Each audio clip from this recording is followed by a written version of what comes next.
Hi, everybody. Good afternoon and welcome to today's WED Web Chat. We've got the topic of jobs in this session. It's part of our Jobs 20XX Work in Progress series of discussions with our partners OUE and Zoho Corp. Today's session, we are looking at a younger audience. We're looking at those who are graduating and those who have just graduated. And we've got somebody who's graduated not that long ago, but is in the recruitment arena as well. So we're looking forward to questions from you, from the audience as well. Please feel free to include that in the Q&A section. But essentially, if you're looking at what's taking place in Singapore, we've got about 50,000 graduates that are coming out.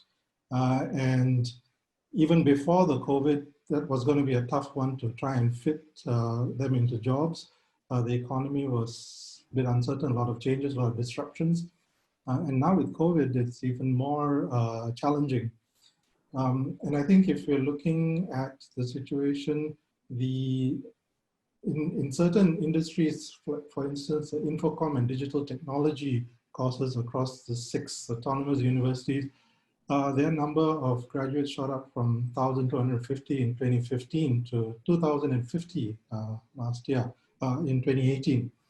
So there are a lot of people who are graduating and coming into the workforce.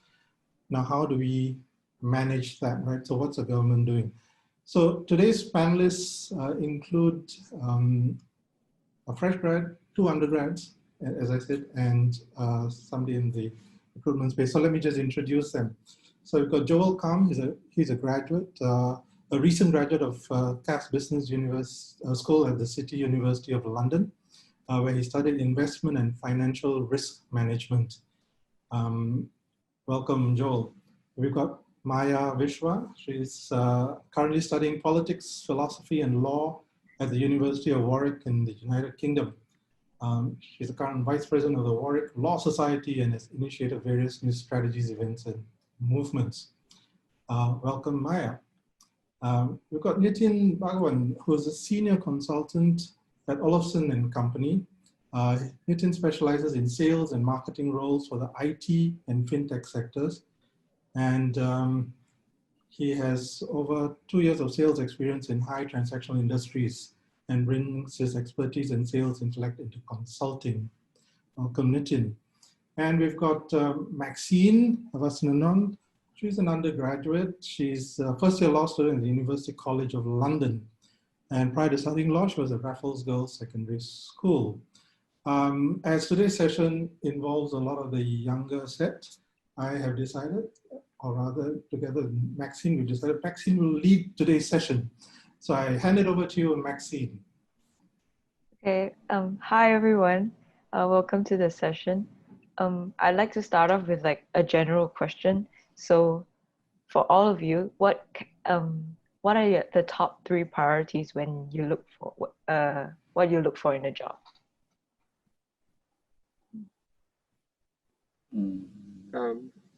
Joel, you want to start? You're the one entering the market. Oh yeah. Okay. So primarily, I think I've thought quite a lot about this. I personally am very inclined to choose a career that will help, or rather, I try to line it up with the long-term goals that I really hope to see myself, in the next 5 or 10 years. What do I hope to see? What do I hope to have learned from the industry, as well as from life itself? So one thing is I try to align that with what experience can I get from the job. I also try to think about what can I learn and how steep the learning curve is, because I think that's really important. I think a lot of people do think, I'd rather do a job that's easier or something that doesn't require as much work.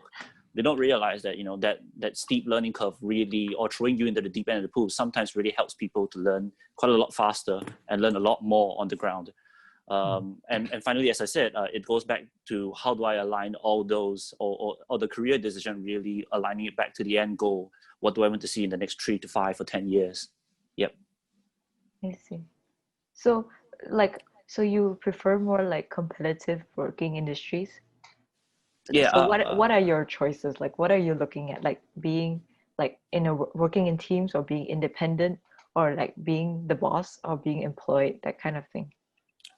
Yeah. So personally, I mean, I don't have any preference. I do love working teams. And I really think, you know, some things you really do a lot better as teams. What at that point of time, or rather, I think I'm a little bit more. I lean towards trying to think about the overall picture and what I can, how much I can learn out of it. So if that job is something that is individual based, or something that is team based, it really doesn't matter, as long as I know that I'm learning a good amount of from it, and really maximizing my capabilities and my capacity to learn. I see. Yeah. How about Maya? I think I have less of a clear idea as to what exactly I want to do in terms of which job sector, because my degree is quite broad, but I think I'm quite sure about, like you said, priorities. So definitely, I think my ideal job would be a job that gives me a certain amount of creative freedom. Yeah. That's very, very important. I mean, I went to School of the Arts before I went to university. So the whole arts industry and that creative aspect is really, really important for me. And I think it's where I thrive. Definitely a job that's intellectually stimulating. I don't think I would thrive in like a typical 9-to-5 job where there isn't like a steep learning curve. So the third one would definitely be a very, very steep learning curve where I would kind of keep going up the ranks, because I think I'm by nature quite a competitive and quite an ambitious person. So I wouldn't be able to stay in the same job for too long without knowing that I'm growing and I'm constantly like being challenged. I see. Yeah. Okay. How about you, Nitin? Well, for me, it goes back to my thinking of myself as a salesperson. So for me, salary is actually the most important thing. I am very money minded in that sense. So if the company is offering me top dollar for my services, I'll be there 100%. The other two things are a bit more softer in that sense. I look for diversity, be it in the workplace or be it in my job itself. I feel the need to be doing something different, interacting with different people from different backgrounds. That is very important to me. I don't want to be doing the same monotonous job in that sense. And finally, it's the company culture, because at the end of the day, and I'll keep harping on this, joining the right company is by far one of the most important things you can do. I see. Yeah. But what is the right company? I mean, there's so many new companies coming out which are so exciting as well, right? How would you be missing out on something if you joined a known company as opposed to an unknown one? No, absolutely not. I think well, we can just jump right into it in the sense that, you know, we are in a space in time right now where a global recession is looming. There are way more people fighting for jobs now than there was before. So in a sense, it's you can't be too picky right now. You really cannot. But what you should do is study the companies that you would want. And you think, okay, this is an ideal company. It doesn't need to be small or big, startup, SME, or MNC. They all have a learning experience out there waiting for you. So it's just a matter of your preference and also what life gives you. Yeah. So has the COVID-19 situation like brought a new perspective on how you guys like look at jobs? Like maybe like stability and security in an established company would be more important than riskier jobs, like maybe in retail or like service industries. Like, what do you guys think? Yeah, I definitely think we can't be as picky. I mean, I can't exactly speak from experience right now, but a lot of my friends who just graduated ended up having to take jobs that, you know, probably 1 year ago they might have rejected, just because the job market is so bad right now. And you know, you should be grateful if you even can get a job, because it's increasingly competitive. So I think that's also a reality that I've been trying to wrap my head around, for the upcoming year, to just be open to probably just taking a job that might give me a certain sense of stability instead of waiting around and being picky because we can't afford to be right now. How about you, Joel? Yeah. So for myself, I think like Maya, I'm in that current situation right now where there is absolutely or almost no leeway to choose anything. You don't really get the opportunity to pick whichever one you want to. We're not we're in a very uncertain times, and so what I really probably for myself, I'm really trying to understand that this is the reality right now and trying to get whatever I can, as long as the experience is roughly relevant, and that will, and it would definitely look better than having a gap on your CV, of not working for a year or so. That the best opportunity would be any opportunity at this point of time. Yeah. You said you wanted to learn, like you wanted a job that helps you like learn something like long term, right? So do you prioritize learning like transferable skills, like you can move between industries or between different kinds of jobs, or do you prefer to learn like a specialized like skill, like in a specific industry or something? Right. So for myself, I studied investments and financial risk management, which is primarily just a very niche part of finance itself. I don't really dive into how banks work and stuff like that. I dive immediately into how the mathematics of different asset classes works. But what that helped me to see was really the mechanisms of how a simple or the simple final product had so many steps to get to. Financial engineering shows us that that you can make a simple product like equities, derivatives, and stuff like that. And how do they come up with it? The math behind it really is something that I guess I'm really inclined to, or I'm really attracted to. So yeah, a very much more niche part of the industry, but to me, it doesn't really have to be transferable. If it's something really that I'm very passionate about, I think that's what matters more. I see. How about for you, Nitin? Since you've started working already, how relevant is your like degree, like university degree? Like how do you use the skills that you learned there in your work? So I studied at the University of Sussex, and I did a degree in international business. A bit of background, I was actually studying in NTU, and I was studying in mechanical engineering over there. No offense to any mechanical engineer, I completely respect them, but I could not stand the course myself. So I spoke with my parents, and they were very supportive, thankfully. So I'm very grateful for that. But to be honest with you, I think at the end of the day, after leaving university, I was lucky in the sense that I had a job immediately with my family business, and which was in real estate predominantly, and that too in Scotland. So studying in the UK, moving into Scotland, that kind of helped because I sort of got the culture already, even though the Scottish culture and the English culture are two completely different things. But it was easy to blend into the work culture over there. After leaving the family business and coming into recruitment, it's really your experiences in the job that help you more than anything, to be honest.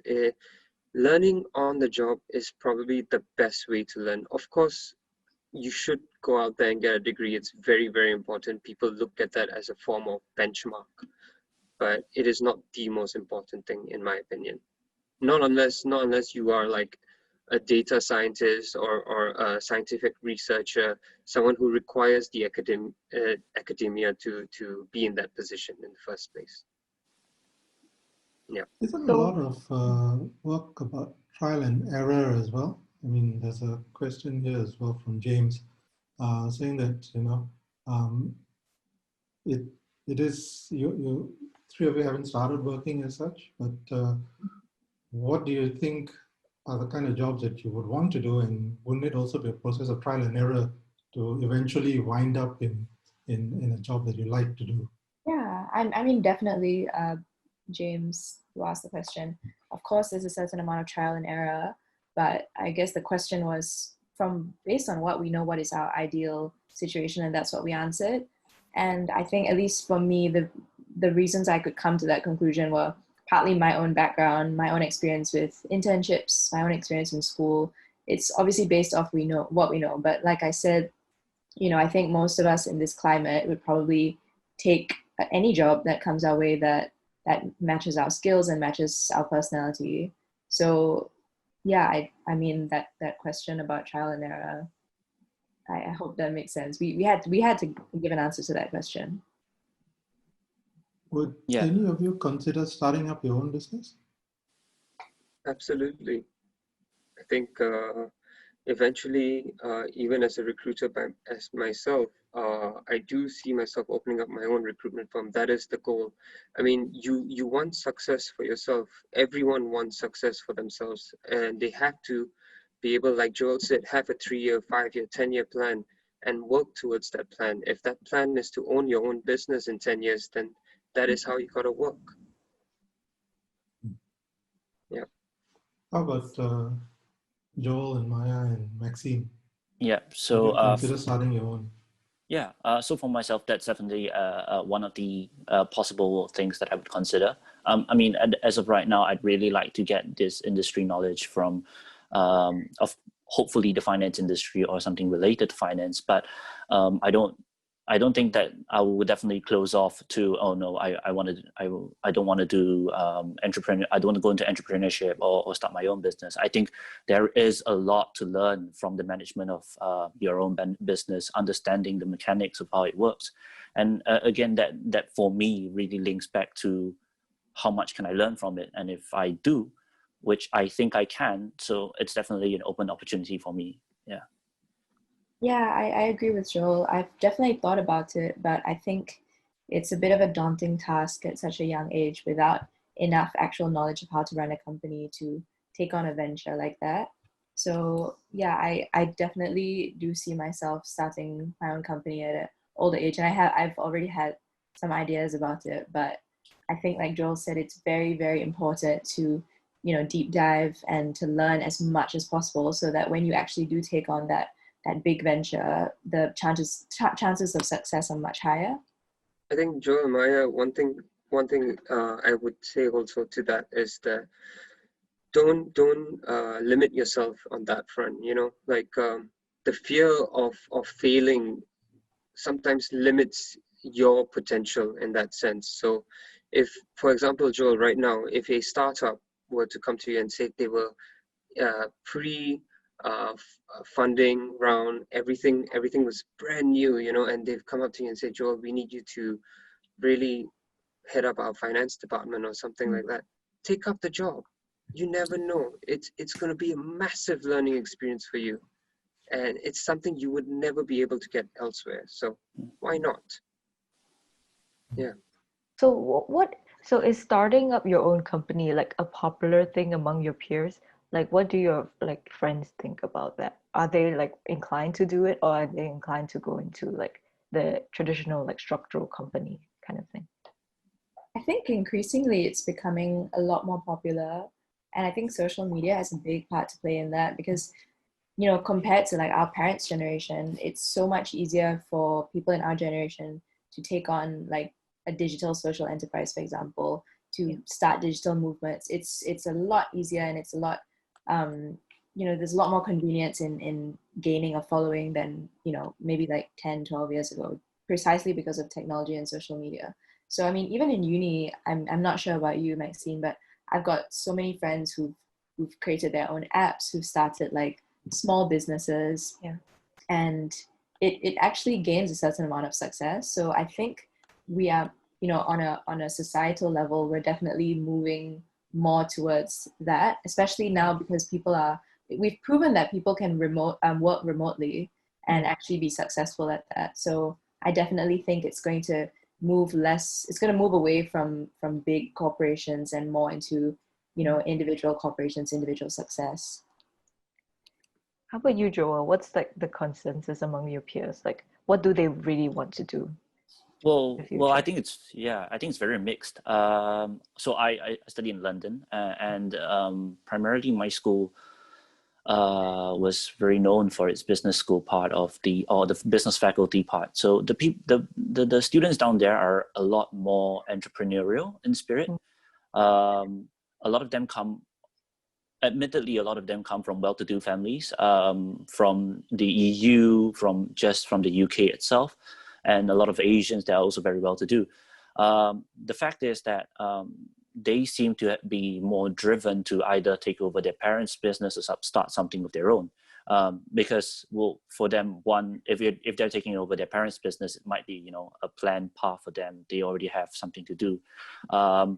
But they still feel, or a lot of them feel that they are very inclined to be the boss of their own company, because to them there is a lot more to learn and a lot more to experience. And I guess also in that position of power to make the decisions, it really does feel like your education is worth something for while you're studying finance or studying business. In Singapore, however, I think I've met quite a few friends who are a lot more conservative in nature. They'd rather stay on the safe side and say, well, I just want a good steady life. I don't really need a lot of money. I just need, to live their version of the Singaporean dream. Again, of course, there are a lot of friends in Singapore that I've met that are also very entrepreneurial in spirit. And I think that's great, because in young people especially, it's something that we need to learn to challenge ourselves and step out of those comfort zones. And I think especially in a conservative Asian country like ours, that increased need for that kind of entrepreneurial spirit will really help to spur our own economy back at home. Yeah. Could I just ask a question more to Kanan and Nitin? So, we were just Joel just talked about, greater need for entrepreneurial spirit, more innovation. And I think, I'm sure we can all agree that definitely the tech industry and technology in general is probably going to take over most industries.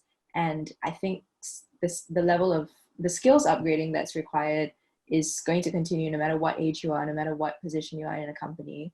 And I've recently been interning with a consultancy, and a lot of the work we've been doing is actually, helping very, very established companies move towards design thinking, move towards new ways of innovation. And we've actually seen, CEOs who are in their 50s and 60s having to completely transform their worldview into this new tech era. So both of you who've been working for quite a while, how do you feel you might personally need to upgrade your skills or to learn a new set of skills to fit into the climate that we're moving towards? Nitin, you want to have a go first? Sure, no problem. So I would not say that I am very experienced in my work space. I've only been working for 4 years and 2 years in the recruitment space currently. While I am recruiting for the IT space, I can tell you that you're right, it is growing phenomenally. I was just reading the stat that, year on year, based on LinkedIn, the IT space has posted probably more than 20% more jobs than this time last year. So you do see that movement tremendously. In terms of upgrading and having those kind of skills, I think it's very, very important. Like for me, for instance, I have already planned on signing up for an advanced diploma at data scientist as a data scientist in SMU, data analytics. Sorry, and it's something I'm passionate about. It's something I would like to understand more on, simply because you know, you're working with these people every single day. You're trying to place them into the right position in the right company. So to understand their language is very important to me. And that is how I would upgrade myself. Obviously, with each person, it's different, right? Yeah. So, okay, I've probably got 10 times more work experience than you, Nitin. But 4 years is still more than the other three in the panel. But, you know, it's, I could say I've been in the one job in all this 40 years or so that I've been working. It's journalism, it's telling the story, right? So it's about using the mechanisms available to you. It was in print, and then it was going into so from newspapers into the magazines. It was a different style of writing. It was print, and then it was online, and now there's video. So you just have to keep up with the technology as it shapes and reshapes your industry. That's one. But I think the advantage that I have is the kind of things that I've been doing. I've been talking to a lot of people, meeting people in such a wide array of vocations. So they give so much insight into my thinking, my understanding of the world as seen through their eyes, and in making up my own mind as I go along. So you've got to stay open-minded, you've got to be receptive to new things that are taking place, and you've got to see how best those things can be incorporated into your setup. If you have deep pockets, fantastic, you can do so much more. If not, then you've got to be smart about how you pick and choose and find the right things that will work together. And it's still about telling a story effectively, engaging your audience, right? So it's a work in progress. Audience shifts over generations as well. Attention span shorten, the environment changes, the needs and wants change. So you've just got to be able to figure out what is best and what's comfortable for you too. Because if it's forced, you'll automatically lose people as well. Yeah. So which also comes to something which was raised as a question, the importance of having a mentor. I don't know if any of you have mentors or had mentors who help shape your decision-making process.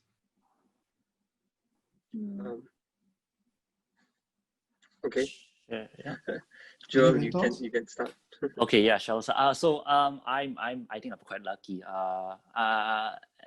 Post JC period, I had a teacher whom I still kept in contact with, and you know, previously, of course, it was all academic, but as our you know, relationship between teacher and student is you know, faded to the back, and now it's more of a friend kind of relationship, friend mentor kind of situation. He really advises me on, you know, how do I step out of my comfort zone, how do I improve on certain things that I really need to learn, soft skills, primarily more of the soft skills, in trying to communicate better with one another, or trying to portray, or what image am I trying to portray when I meet other people, because it's important, especially as go into the working world, those communication skills.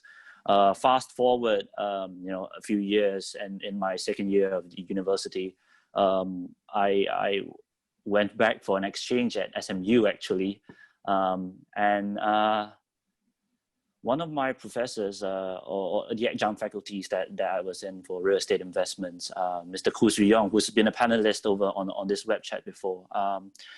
So I met him, and he took me under his wing in an internship, and from there I learned quite a bit.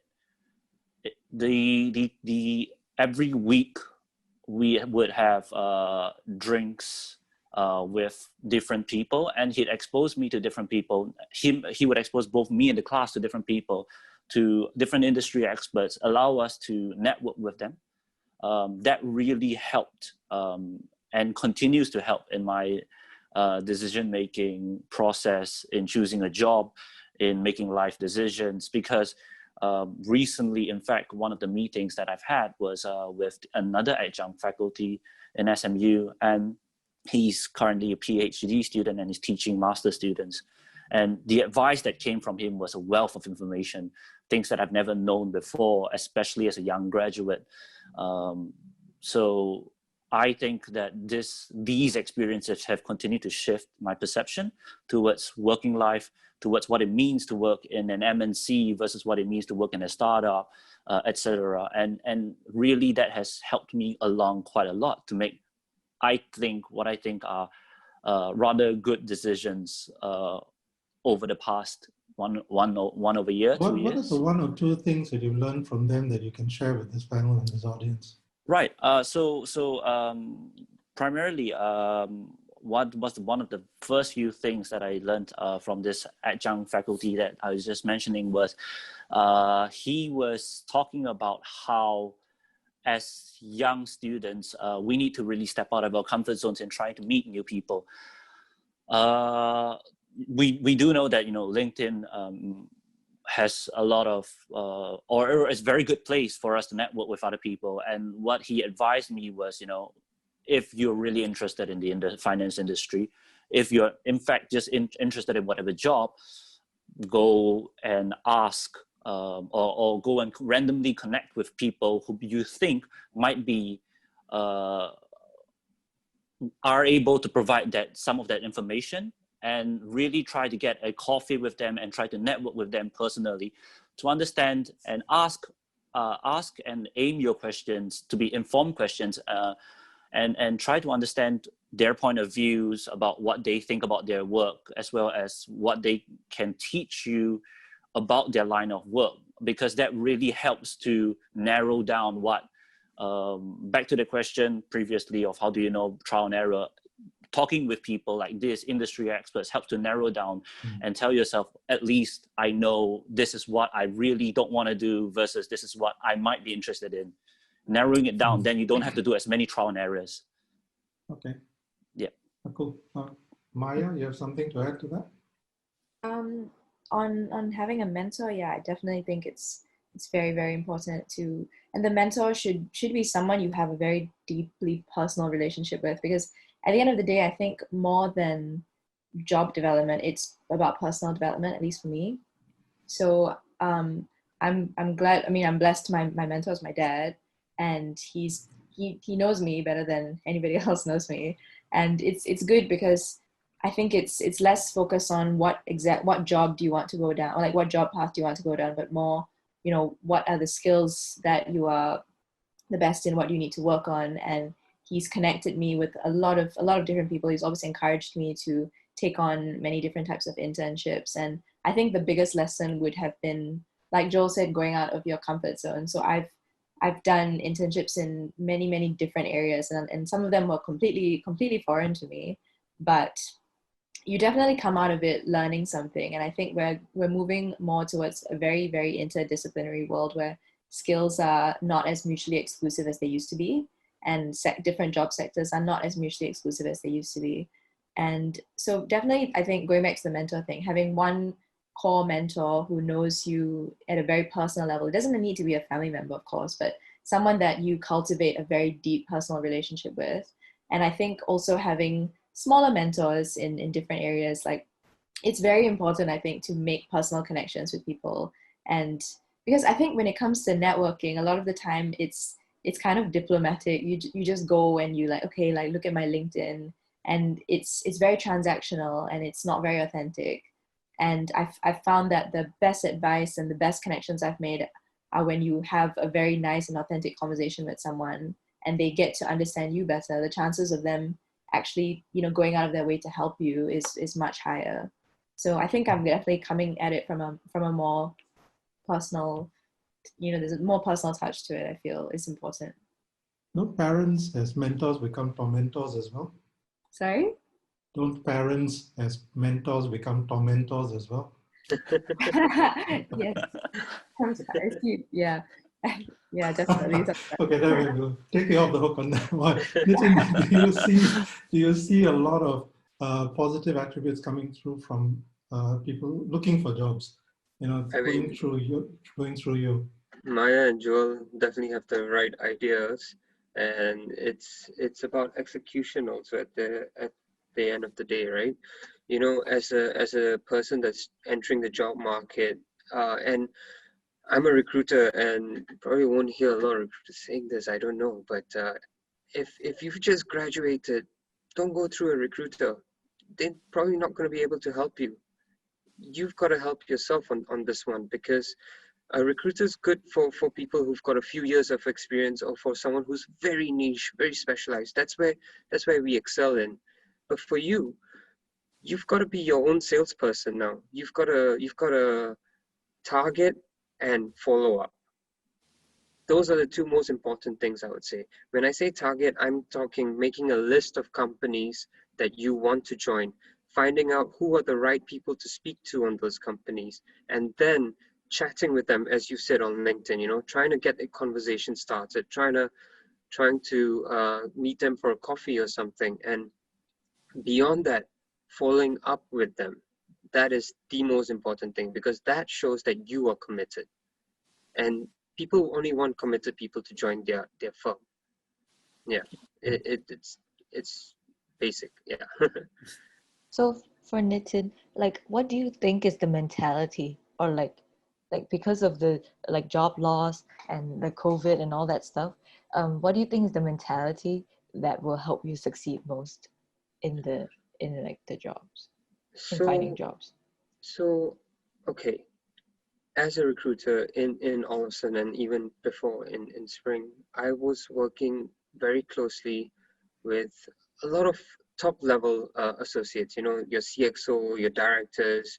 And I've also been able, going back to the idea of mentors, been able to leverage off some brilliant people with over 30 years of experience in the market. And they've seen from 30 years ago, their candidates then that have grown with them over the years to become a director, a VP, a CEO right now. And more often than not, what I've seen is this sense of determination that, if I'm in a job, I have to do it right. And that idea that, you've got to treat everything as a learning experience. Even in failure, there's something to learn. And yeah, so when a person is just starting out, Joel, Maya, Maxine, all three of you, get into the job and don't ask for anything. Don't be like, leave this salary, whatever.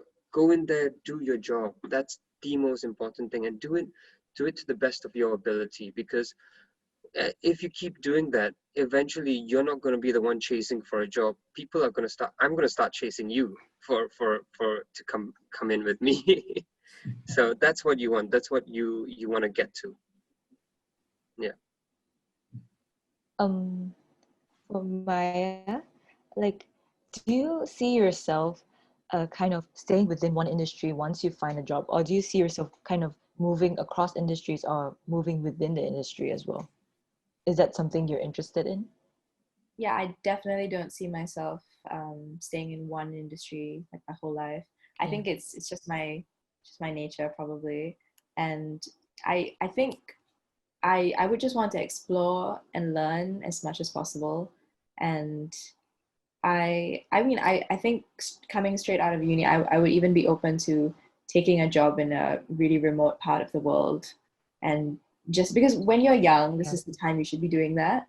I definitely feel like once I reach a certain level of stability, probably in my late 20s or maybe early 30s, once I've got a sense of the different, what I do best, then I'll probably find a stable job. But I think at least in my 20s, I can see myself exploring different job options, and even either within the industry or going across different industries.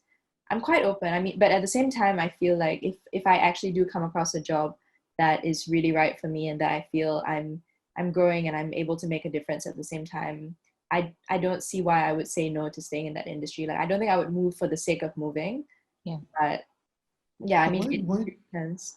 sorry, why do you crave stability? Look at the world today. You've got disruptions. People are losing jobs that they thought they were stable in. You've got COVID and your whole environment has shifted.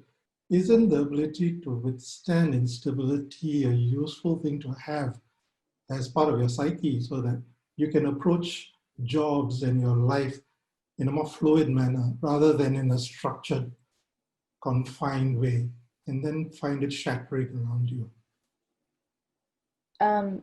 Yeah, I mean, that's what I was saying. Sorry, could you elaborate on your question?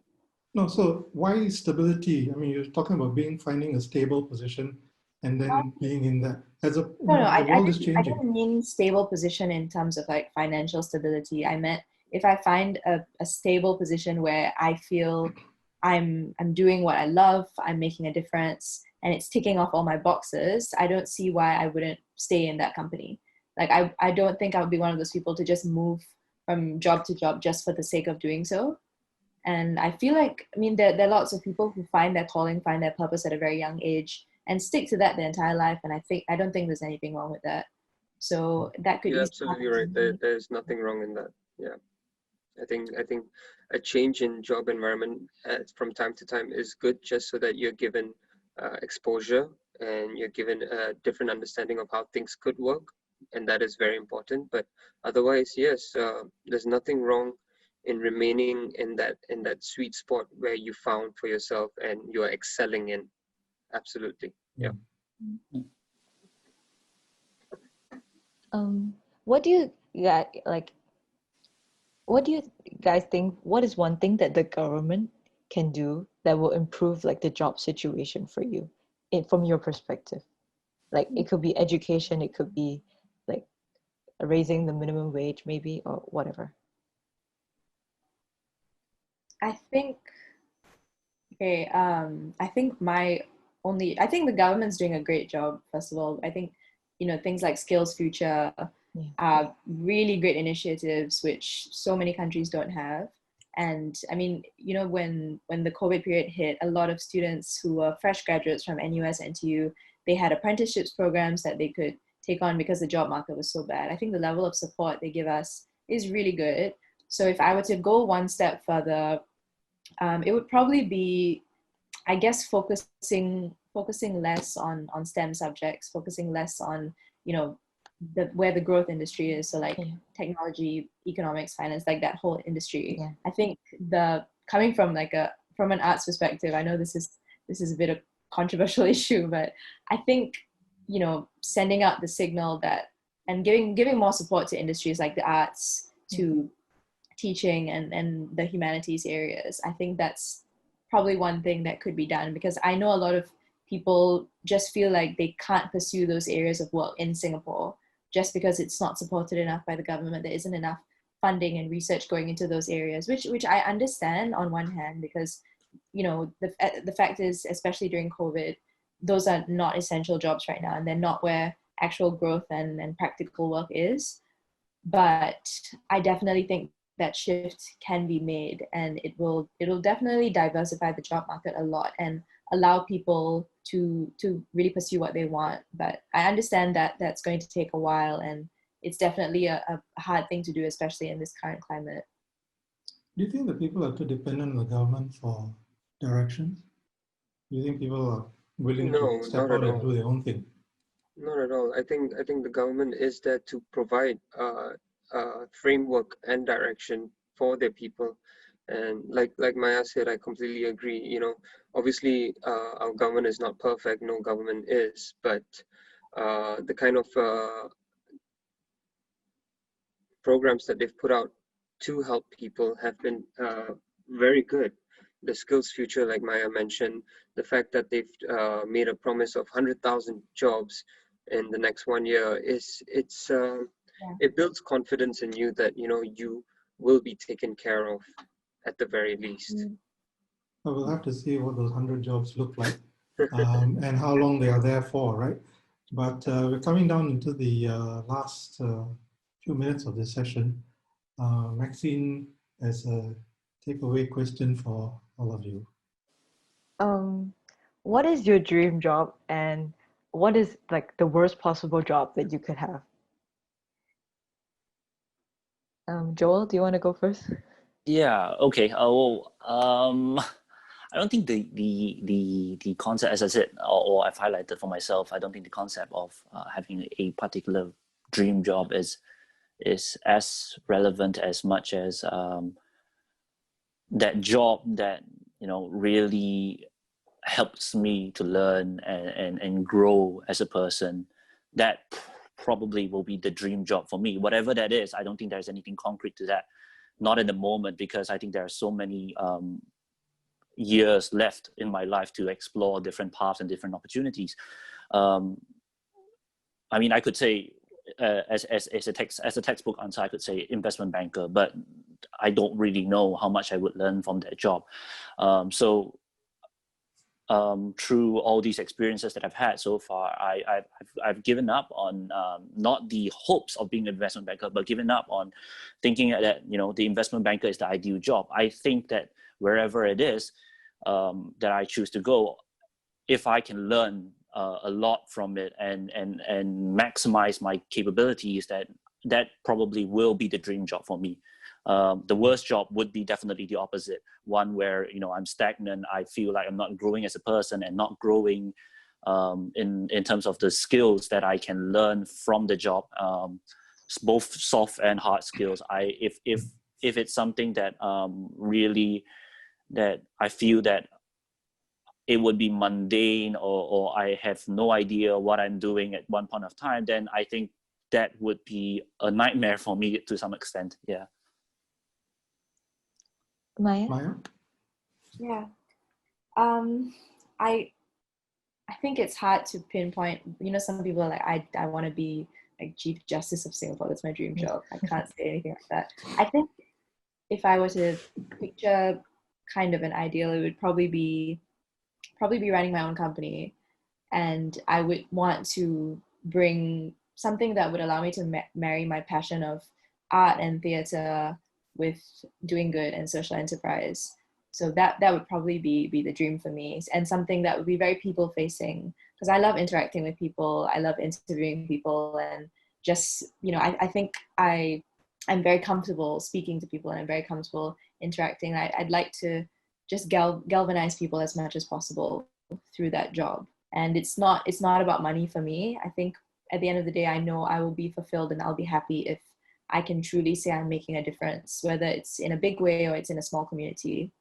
And worst job, I think I don't want to discriminate, and I don't think it's fair for me to call out one particular job and say that would be a nightmare, especially in this current climate.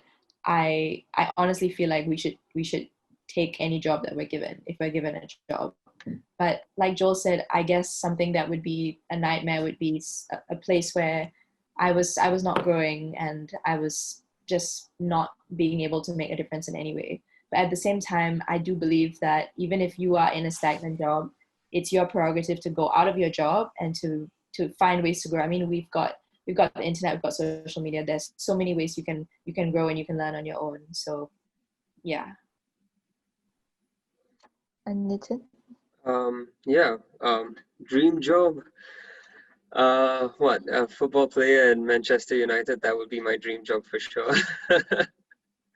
But no, I think in terms of dream job, the dream job is really a job where you're having fun in, and I'm having fun in my current job. So yeah, I would say I'm living the dream in a sense. Not yet.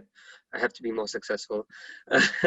But that's the drive you have to have. And in terms of worst job I can think of is a job that just keeps me in one place. You know, I don't want to be in one place. I want to be moving around. I want to be speaking with people. I think that's very, very important, as Maya has mentioned. You know, that it's that social interaction that has to be there. So any job that doesn't provide that, to me, is not enough.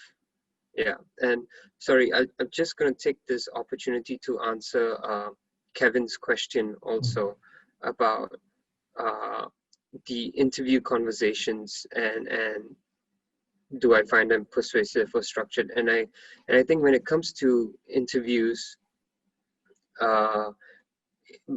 whenever in job interviews, I think having structure is important. But yes, I think you have to be persuasive. You have to challenge the person interviewing you as well, and because that shows character. That shows that you understand the company, and you know what you want, and you know what you're looking for, and that gives them an insight into your character also. So that's very, very important. Yeah. Thank you, Nitin. Maxine, do you want to answer your own question about a dream job? I don't know if I have a dream, like a specific dream job, but I think the worst job I can do is anything that requires like physical manual labor. I can't do that. Okay, time to go to the gym and build up some muscles. Well, thank you all for being in the session. Maxine for leading the discussion as well. Nitin, Maya, Joel. I think the whole notion of jobs will, we all need jobs in some form or fashion to see us through our lives. It'll be a challenge for sure, given the uncertainty ahead about the kind of jobs that you want and what you'll actually wind up doing. So an open mind is important. And I think the constant quest to keep learning is paramount perhaps in this whole process. Always want to find out more and learn more. The world's changing so much, you've got to learn it as it comes along anyway, right? So I'm wishing you all the best for your futures in your respective careers and in your studies and whatever else you do after that. Thank you to the audience, thank you for the great questions as well. And thank you for being on this Wednesday web chat with Storm Asia and with Zoho and OU as our partners. See you all. Bye. Thank you. Thank you. Bye-bye. Bye.